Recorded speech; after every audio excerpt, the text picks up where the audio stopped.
to it. Here's the southern hemisphere, and you can see a fairly well-defined coronal hole down there. Active region rising in the east. Active regions setting in the west. This is still the most likely place for a large solar flare up in the northwest up there. The Getty Lee filament is still hanging on. It's pretty firmly anchored, almost like a bass string. Check out that sunspot in your lower left also. Great view of that in those wavelengths. It is a big one. Again, 2 new active regions rising here in the east. I put up the one that's got the sweeter looking plasma filaments on it. Let's take a look at sunspots briefly before we cover them in greater detail. So there is yesterday plus today. It looks like some growth happening here with this northern sunspot group. Also, we see some acceleration of those leading umbrae. They are of North Pole polarity. And, of course, this new sunspot down here just got a name. It's 3555, I believe, but that's neither here nor there. Never memorize something that you can look up. Because if you really do have to memorize something, you'll memorize it and it'll be fine and you won't have to worry about trying to memorize it. All right, so by the way, folks, please take a moment to support the channel if you haven't done so in the past. You can find our affiliate/sponsor links below the video. One of them is Hemp Lucid. So save some cash by shopping via our links. Again, you can find them below this video in the description, as well as on the homepage. If you've never tried out the mushroom gummies, I'm a regular user of the Focus mushroom gummies. A lot of other products there also to aid in sleep. There are immune stacks, CBD body balms, and even CBD for your pets. Try the CBD lip balm if you haven't. These products make great gifts as well. They sold out of the lavender full spectrum CBD body balm. HempLucid.com. Again, links below the video. You can also find a link on the homepage at smashomash.com. Today's featured product on the Amazon affiliate shop is the Anker 521 portable power station. So this thing is, Anker is very proud of their products, and they will back these up. They're expecting a 10-year lifespan. It does have a 5-year full service, full device warranty, rather. This thing is designed to run your stuff for 10 years straight, nonstop. If you don't have a battery backup, now we have aquariums, so this is like the appropriate size battery backup for our aquariums. We could probably run all of them just with that. $220 there. It is a great addition. There are also much larger ones. This will run your aquariums and your fridge if you like. All right, so volcanoes are next, and Mount Mayan. No, wait. That's Sangay. Sangay. Yeah, Sangay. Here's a great photo of Sangay. Look at that lava channel. Just an incredible lava channel there. That looks like the fastest path down, known as the fall line. For all of you skiers and snowboarders, you all know what the fall line is. The path water will take down a mountain. All right, anyway, these are the volcanoes that are erupting. Subanose Jima, producing a 6,000-foot plume of volcanic ash. Mount Mayan in Philippines. Unknown volcanic ash plume. Please don't pole vault the caldera. It could be unhelpful, and we need the views on YouTube. Also, you've got Popocatépetl there in central Mexico exploding. That is a flight level 220, a 22,000-foot plume of volcanic ash from Popocatépetl. Sangay effusively erupting, produced a 20,000-foot ash plume and pyroclastic flow. Suboptimal if you are nearby. Hopefully nobody is nearby and heeding the warnings. Down in Ecuador. 58 tons of sulfur dioxide produced yesterday also from Sangay. Sabancaya also exploding, flight level 200 over Peru. It's a 20,000-foot ash plume. And let's talk earthquakes. There's the past 90 days. It's been calm here for a while. Certainly the past few days. Fairly low levels of earthquake activity. We'll cite quakes that are of a 5 magnitude or higher. Nothing happened in Central America yet, so that is about to expire. There is a possibility of a 6+ magnitude quake in Central America based on some space weather signals that we saw a few days ago. See previous videos. You can also see in our shorts there is a reference to that. So there's the first 5 or larger magnitude quake that's occurred in the past 24 hours. That was last night at 22:41 Universal Time. It was a 5.1 at the South Sandwich Islands. It was at depth. 117.2 kilometers estimated depth for that. Tajikistan saw a 5.0. Fortunately, that one was at depth. Probably didn't do too much damage in Tajikistan. Tajikistan does not have the building codes of Japan, let's just say, or California. So quite calm here. Only 2 quakes of a 5+ magnitude in the past 24 hours. Let's get back to space. Space is where it's at, folks. And I'm no noob to the realm of space. Frankly, I started studying cosmology at the age of 3. So anyway, that's the past 24 hours from SDO. And these are our filament wavelengths, right? 304 plus 193 angstroms. That's ionized helium and ionized iron, respectively. And there are lots of filaments on the Earth-facing portion of the solar disk. There is a very high likelihood of large solar flares as well as coronal mass ejections. That activity has been pretty light since yesterday, and let's take a look at the equatorial view here. We cheated a little bit to the west side because that's where the most filaments are located. And let me reiterate, this is the most likely place to see an X-class solar flare, in my opinion, for the next 24 hours. That risk will subside in about 1 day. But for now, there still is a high likelihood of a large flare coming from that setting region in the northwest. Here's a southern hemisphere, and you can see some filaments down there as well. Here's a really long one. So plenty of capability here. And wait till we tell you about the solar cycle progression. It's pretty exciting. Since the way is paved for solar maximum. We'll tell you why here in a minute. There is the eastern limb. 2 new active regions rising there, one in the north and one in the south.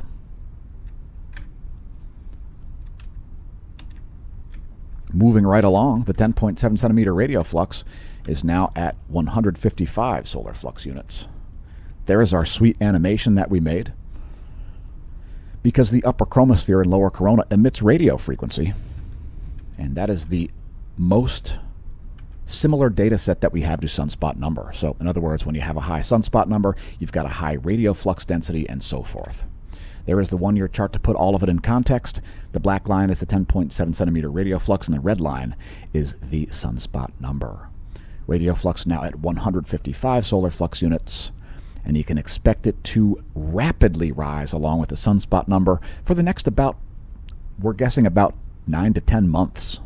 So you can expect nearly 2 years of solar activity similar to what it is now. It's exciting stuff for space weather enthusiasts. Speaking of space weather enthusiasts, here's a space weather enthusiast dashboard by NOAA, and they are expecting some geomagnetic unrest on July 1st, which is actually a forecast that we agree with there because there is a CME likely to brush past. It's not going to be a direct hit, a glancing blow instead. We're expecting it to arrive sometime around midday on July 1st, kicking off the month of July correctly with a CME impact. There's also the possibility of a coronal hole impact around the same time, so we could get what's called a co-interactive region. And those the coronal hole plasma and the coronal mass ejection plasma can interact with each other. So they can amplify each other and they can cancel each other out. They can even push each other around a little bit. Keep in mind, it is all primarily positively charged material, mainly hydrogen nuclei, ions. Next, Earth's magnetic moment from space for the past 4 hours.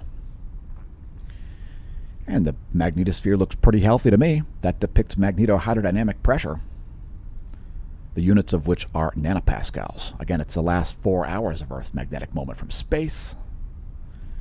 It shows about 12 Earth diameters, the approximate size of Earth's magnetosphere. Did you know that if you could see Jupiter's magnetosphere with the naked eye, it would be the size of the full moon from Earth? Jupiter has a huge magnetosphere. Here's Earth's magnetic moment from the ground. for the past 4 hours. We do have some significant telluric currents there, so these are the most likely places to see power line, railway, and pipeline induction. Also the most likely places to see aurora depicted here. Tune into this when we do have geomagnetic storm conditions. It's pretty accurate at forecasting the aurora based on those parts. Next, the KP index is at 3. So, and if you see sudden increases in the magnetic field, well, we're going to tell you why here very shortly. So KP3 is the current geomagnetically calm condition. And let's look at the real-time solar wind next. You can see the field is indeed increasing over here. Currently at 8 nanotesla with a BZ of -2. So the KP is probably going to go down to 2, or maybe 2.33 in the next 3 hours. Current solar wind density is at about just under 10 protons per cubic centimeter. Solar wind speed here 503 kilometers per second.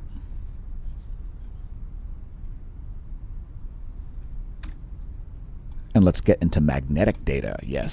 So, you know, stellar activity, stars, they're largely governed by their magnetic activity. So the solar cycles are governed by magnetism.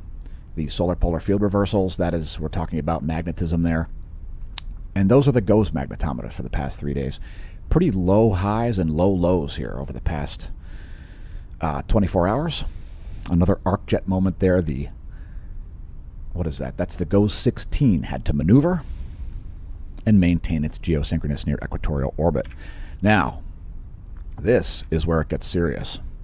So, the top view ecliptic plane field plot, this is depicting the solar plasma in its polar glory. And you can see that incoming sector boundary crossing has been canceled out. Why has it been canceled out? Because of this right here. So you see that little green blob there? It goes whoops, and it moves down toward the equator. We've been forecasting it for a long time, and there you go, it has happened. Now, keep in mind that could snap back up toward the pole. If it does, you can expect a longer time to reach solar maximum. But that was sort of one of the last features that we were waiting to happen. That little green blob has moved toward the equator. The coronal holes have left the north heliographic pole. The southern ones left very early in the solar cycle, and they've been hanging out not at the south heliographic pole, but the north one has been persistently hanging out at the north heliographic pole. It has just left in the past day, and there it goes, right there. So that's, at the moment, there's the current situation. No polar coronal holes. Here's our line of sight field plot. This depicts the solar B field in blue, polar fields in green for north and red for south, and of course the gong magnetogram in gray. Plenty of active regions on the sun, and you can expect a lot more in the coming months. Again, about 9 months we're expecting, 9 to 10 months till we actually see solar sunspot maximum. And here's our line of sight coronal hole plot. And you'll actually see this field move. We've been telling you to watch it for a long time, and there it goes. And it's straight up canceled out that sector boundary crossing. The North Pole current sheet will continue. I mean, I think I might have said there's going to be a delay for that. And indeed, it has been delayed indefinitely until we get all the way up to this sector boundary crossing. So yeah, serious stuff just happened. And it's got to do with the solar polar field reversal process. So basically what we're talking about here, folks, is at solar minimum, you're going to have, let me just stop this, put up the last image here. At solar minimum, you're going to have consistent fields. So at the previous solar minimum, you've got north up here and south down here persistently. And part of the solar cycle process is for those fields to reverse.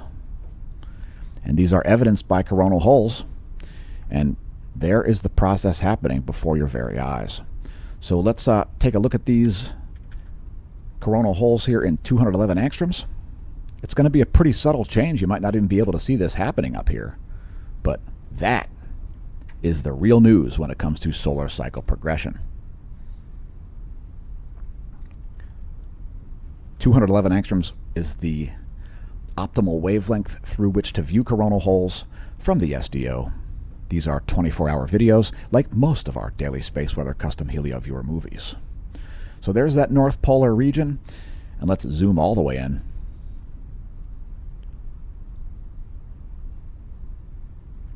So that might not look very exciting, but indeed it is, because you can expect a major solar uptick coming as a result of that. More sunspots, more coronal hole high-speed streams, crown prominences, more coronal mass ejections, more solar flares, etc. It is now off to the races, so you can expect a massive solar uptick coming. And let's get to sunspots next.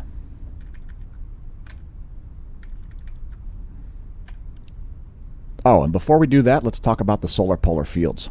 So the solar polar fields, they reverse, and let me quote this article here. Solar polar field reversals typically occur within a year of sunspot maximum. It's not uncommon for the northern and southern polar fields to have significant differences in field strength and develop asynchronously over time. Notice how this solar cycle has certainly done that. So you can find this, if you like, at solon.info.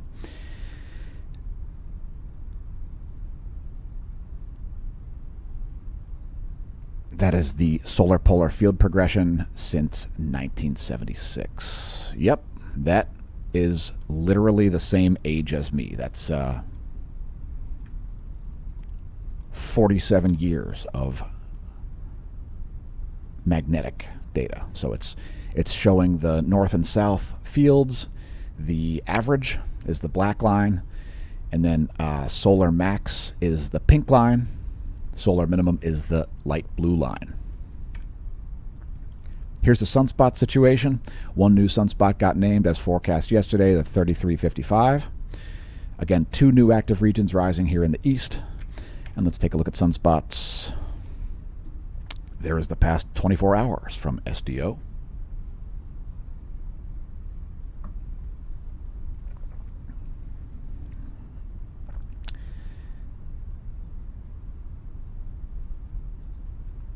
And let's move to energetic particles and solar flares. So as far as energetic particles go, still none. And flaring activity has been pretty minor also.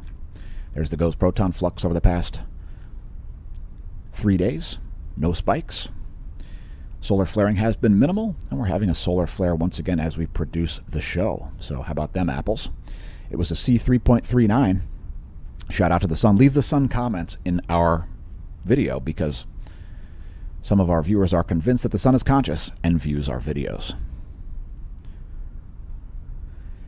And perhaps we should send some smartphones to the sun. Maybe the sun will not vaporize those. What do you think? Let us know in the comments. All right, so let's take a look at the 131 plus 94 angstroms wavelengths. Those are good at showing the activity of sunspot regions, solar flares. That is still part of the extreme ultraviolet spectrum.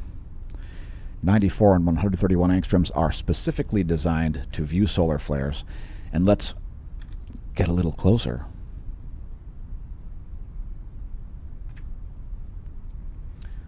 There is the past 24 hours on the equatorial view. And again, the most likely place, in my opinion, to see a large solar flare is right here.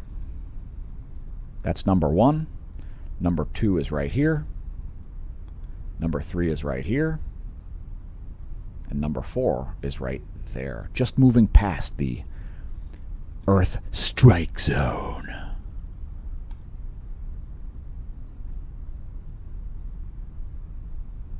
We'll also show some extreme close-ups. There's that massive sunspot in the north central region. Great view of that.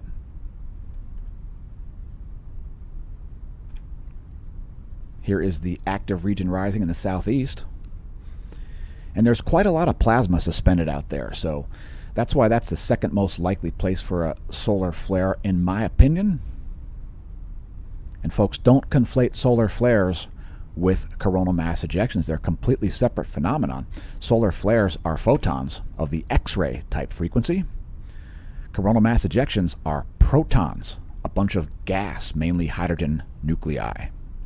There's that setting region in the northwest, and that is still quite capable of producing an X-class flare, in my opinion. If you disagree, let us know in the comments. Next, moving on to see what's going on overhead, as I'm always interested in that. What about you? This is what's going on overhead in Lehigh Valley, Pennsylvania, which is our location, by the way, and it's one of the best cycling communities in the entire world. If you're thinking of taking a cycling vacation, come visit us. You might even get to ride with me. Check out the LehighWheelman.org for local rides in the Lehigh Valley area. If you should be around, you can ride with the club without even being a member. You'll even be covered for one ride per year without even being a club member. You'll be covered under insurance, actually, interestingly enough. You just got to sign up for the ride and follow the rules. Next, just so you know, Mars and Venus super close together, so if you're viewing the early evening sky, a great view there of two of the four brightest objects in the sky, Mars and Venus. Mars and Jupiter sometimes exchange places, as the fourth brightest object, Venus, is the third. Next, your solar system forecast. So that's where stuff is now. We've got a gibbous waxing moon. Also, great view of that at dusk. I took a look at it myself last night. Here's your 1 week forecast. We'll have a July 4th full moon, and there's where things will be on July 6th. 1 week from today, we will have a gibbous waning moon. Next, coronal mass ejections. Those are yesterday's CMEs.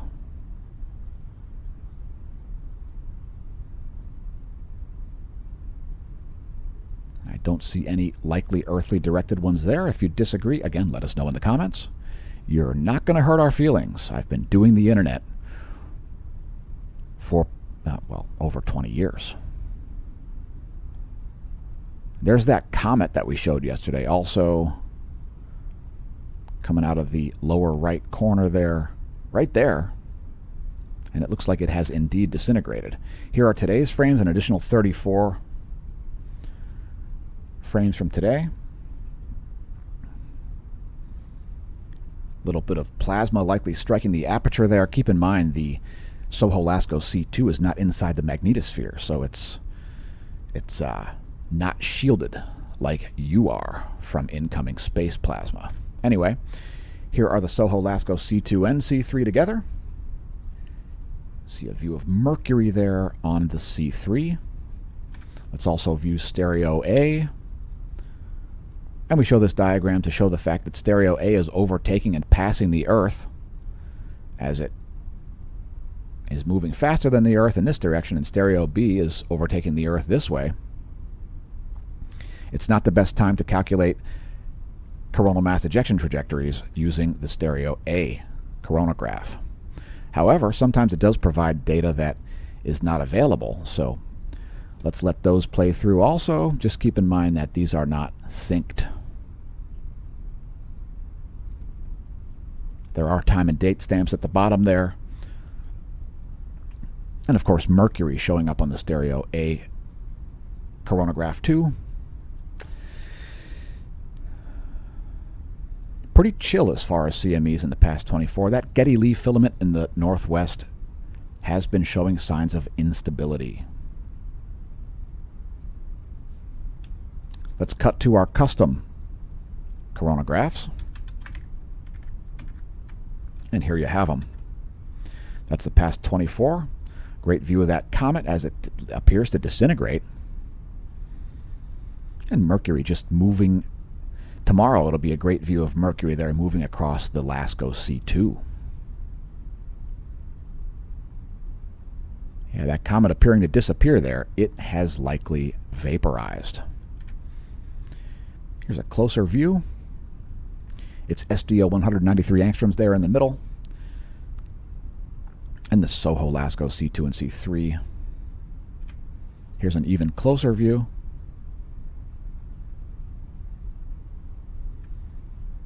And here's just 193 angstroms by itself. So yeah, exciting stuff for the solar cycle, because now the way is actually paved for solar maximum. So again, it's going to be off for the races. You're going to see a major solar uptick coming because, well, the North Polar Field Reversal is underway. Finally. Anyway, let's get back to our data sets because we want to cover filaments next. So here's the El Teide, Spain, ground-based solar observatory. And that is showing several dark absorption features here. These are plasma filaments suspended by magnetic fields, defying gravity. You can see the Getty-Lee filament up here is getting a little bit unstable. If that does eject, it's kind of far to the northwest. It's sort of unlikely that it could become an Earth-directed coronal mass ejection, but fingers crossed. We want to see more aurora down here at mid-latitudes. Another large filament down here, some large filaments down here setting as well, and some large filaments up here in the northeast. Some more likely rising as well. You can see a prominence down there in the southeast. By the way, if you want to name filaments after living people, join us on Twitter. Hashtag #NameThatFilament. If you want to argue about chemtrails, join us over there on Twitter. And if you want to see all kinds of information that you won't see anywhere else, join us on Twitter. There is plenty of exclusive content. Now let's take a look at filaments once again here. I just want to show the full disk view from SDO. And there you have that.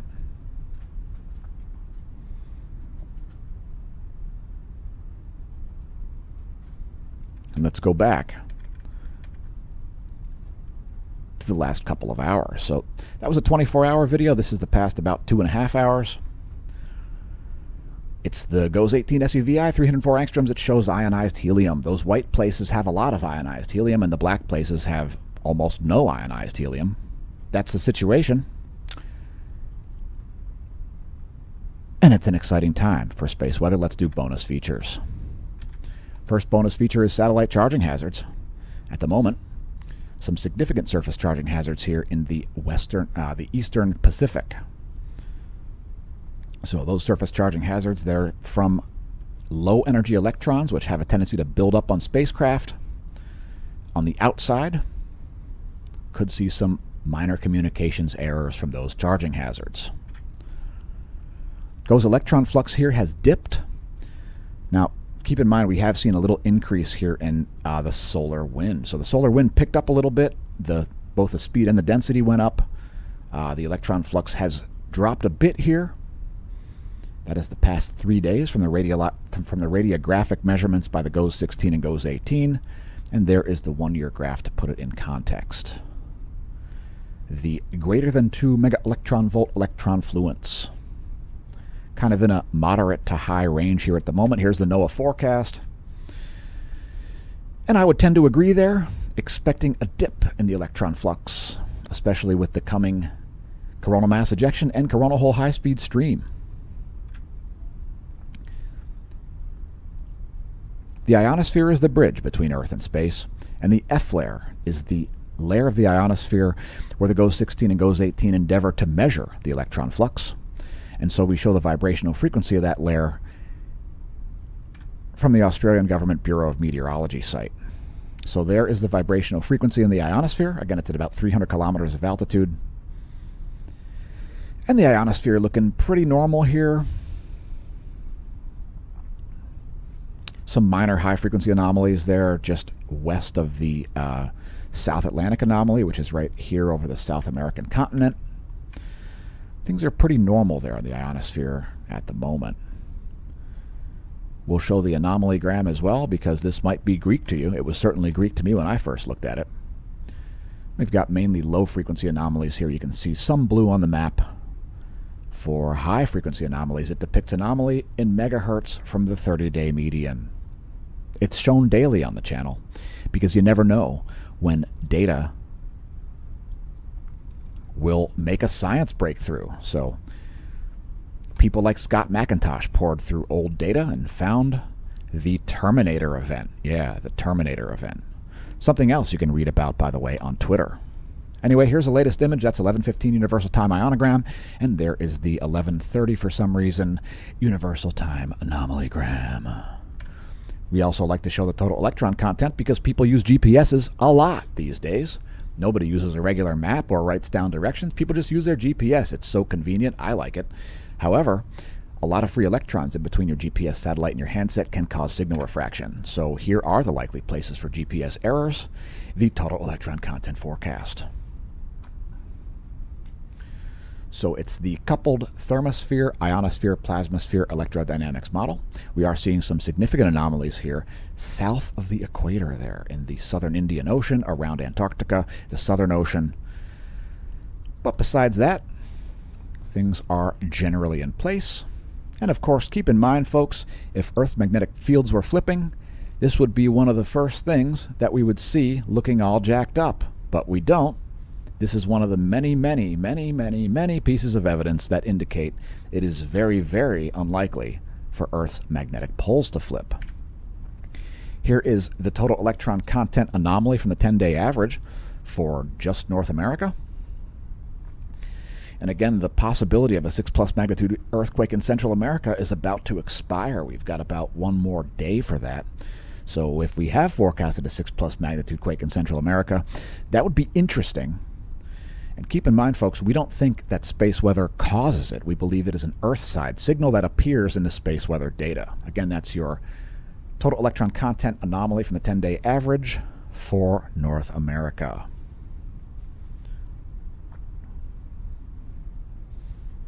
We'll close out the space weather section of this video before moving to meteorology by showing the latest high-res images.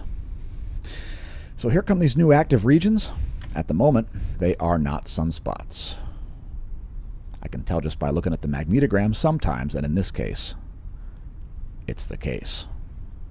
This thing looks like it's degraded since yesterday, but it's also gained some possible magnetic complexity here.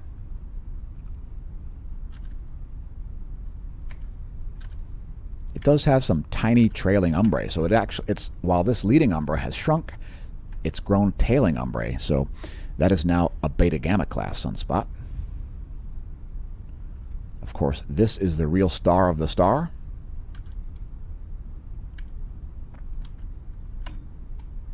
What happened? All right, let me try that again. So there are the magnetic fields. Oh, we've got a lot of magnetic shear in here. Okay, so this is actually quite likely to produce a large flare. So you can see all of these closely tied together fields right in here. That is a possible major flare producer. So it has been, showing some signs of instability in the past 24 hours. So yeah, it's actually quite likely to produce a large flare here. And if you didn't know solar flares are predictable, well, they just are. And here is the northeastern limb. Is that a new sunspot group there?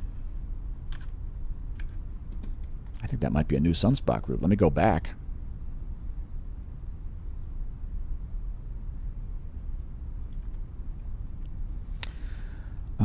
Nope, that's already named. All right. Fair enough. So there's the northwestern limb.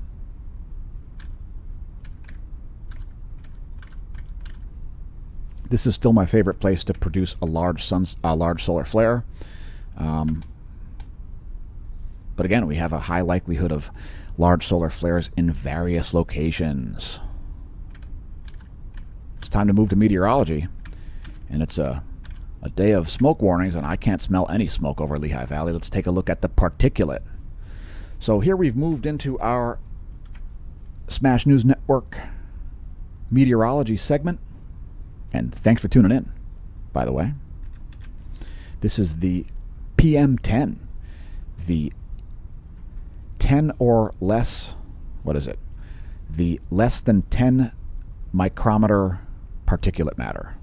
A micrometer is about 1/10 of a human hair, so that's particles about to the size of the diameter of a human hair and down. And you might see a lot of particulate matter in the Great Lakes region, and that is Canadian ash. Also, you can see Saharan dust on this image there, which is continuing to reduce the likelihood of major tropical systems forming in the subtropical and tropical Atlantic. Lots of Saharan dust there.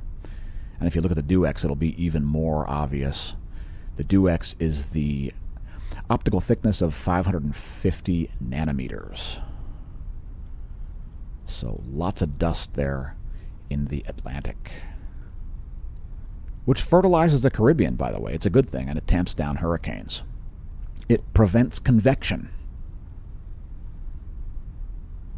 It prevents convection and hence lowers the amount of likely cloud formation and so forth. Let's take a look at the surface winds and jet streams for the eastern world. And thanks for leaving a comment, Mr. Katowski. So those are the surface winds for the east. Here are the jet streams. Quite chaotic jet streams here over eastern Asia. They're all over the place. Very chaotic jet stream flow. Jet stream flowing backwards here over the northern Indian Ocean. Pretty strongly, too. Ask a pilot. They follow the jet stream. Sometimes they avoid the jet stream if they're flying against it. Anyway, we have a pretty coherent jet stream over the U.S. here at the moment. Also a strong anticyclone up here near the North Pole. Here are the surface winds of the Western world.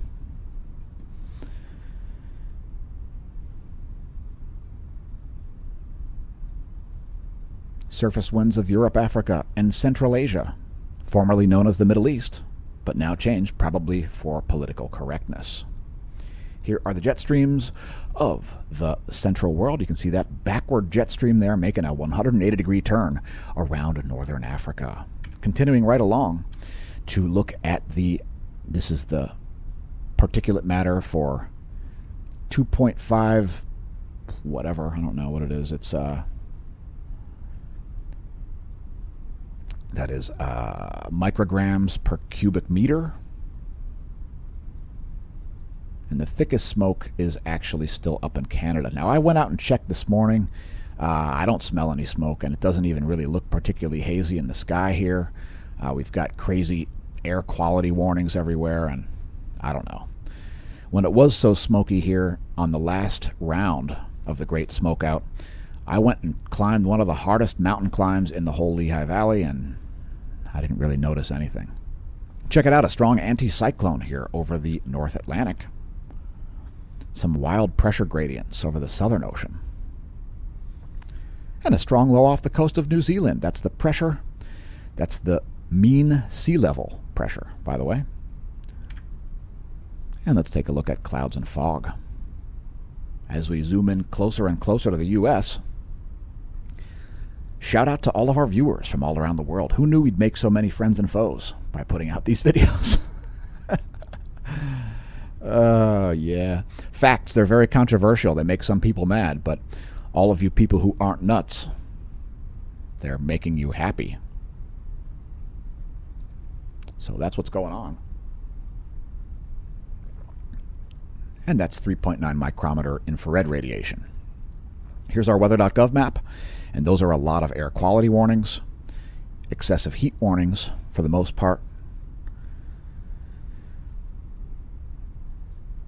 And there is the key to show what those are. Those are a little bit too many counties for us to cover. So head to weather.gov if your location is lit up on the map. So here's your smoke map forecast. It is from firesmoke.ca, a fantastic Canadian website. And shout out to all of our fantastic Canadian viewers. So that's the forecast.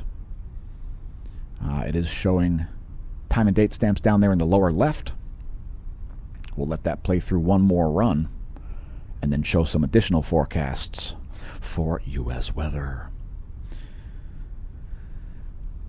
Ah, yes, the sweet smell of Canadian trees. The best part of waking up is Canadian trees in your lungs. So here is the jet stream forecast, the 250 millibar winds.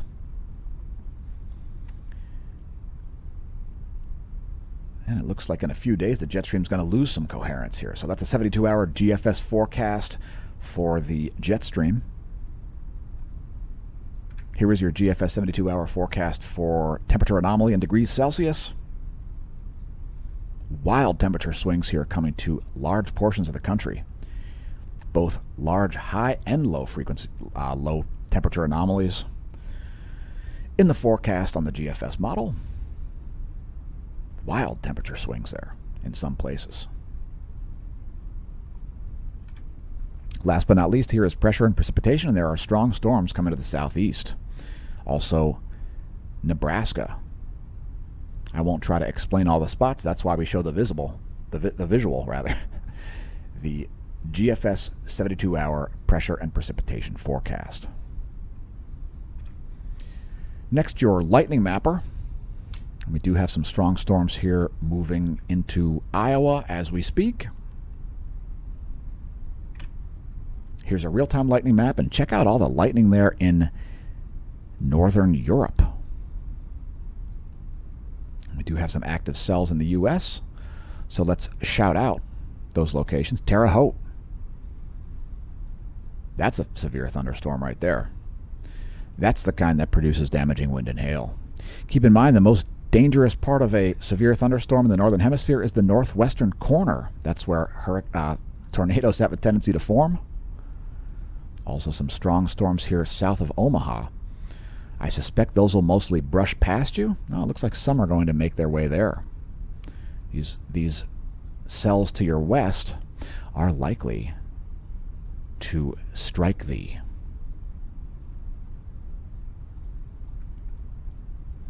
Anyway, there's the full view.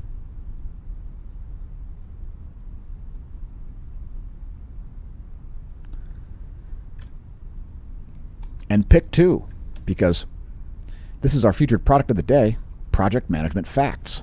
A lot of project management hacks think that a job can be fast, cheap, and good. This is just simply not the case. So pick two.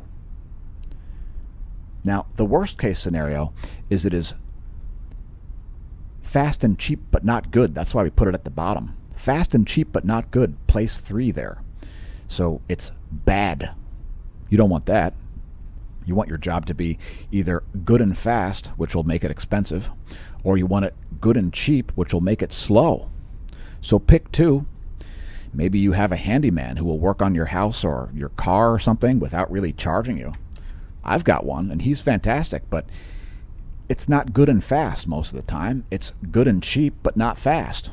See what I'm saying? These videos, by the way, are good and fast, but not cheap, so support the channel by picking up some merch. This one doesn't even really advertise for us. This is just putting out basic facts about project management. So pick two, because no job is fast, cheap, and good. If your project manager thinks the job can be fast, cheap, and good, the project manager is a hack. Maybe buy them this as a gift so they can raise their game. It's either going to be fast and good but not cheap, fast and cheap but not good, or good and cheap but not fast. Also, if you've never checked out theveloshop.net, that is our UCI trade team. Shout out to Becky. I remember the first time I remember seeing Becky, it was at a Thursday night Criterium, and I was like, dag, this little blonde chick is in the lead group at the end of the race on the final lap. I was impressed. And now I ride for her shop. Theveloshop.net, the ultimate Lehigh Valley bike shop. If you want to support the channel via subscription services, consider becoming a member of the Smash Team. And if you'd like notifications for videos just like this, then sign up for email notifications at the Smash Team. A lot of people complain that they don't get YouTube notifications when we put up a video, so we've created a solution to that. Email alerts. We send them out for videos just like this one. However, if you choose not to use our solutions, then that's on you. Smashomash.com/SmashTeam. Additional content, especially for gold members. Also, silver Smash Team members get additional content. Smashomash.com/SmashTeam. You can find links on the homepage at smashomash.com to the Hemp Lucid shop, the Amazon shop, Instagram, Twitter, etc. Also, of course, the YouTube channel, a permanent invite link to the Discord chat. And by the way, welcome to the Neo Renaissance. We created this massive infrastructure for people like you. And we are, by the way, free speech purists who encourage all legal speech.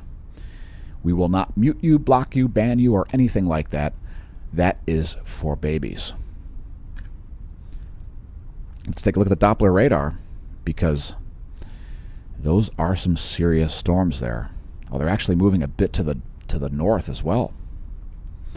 So Des Moines, Davenport, Chicago, you're all going to get hammered. That is quite a significant cell there.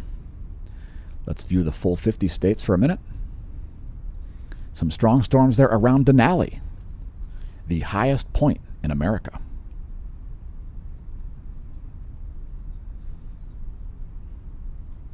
Anyway, there's a lower 48. Also, Cincinnati is in the crosshair. Louisville and Indianapolis. Here is clouds and fog depicted by 3.9 micrometer infrared radiation. And here is water vapor depicted by 6.19 micrometer infrared radiation. And it looks like clear skies over Alabama, Mississippi, and Georgia there, as there is high pressure controlling that zone there. Also East Texas and Southern Texas in a heat dome. Anyway, here's your recap. U.S. Doppler radar.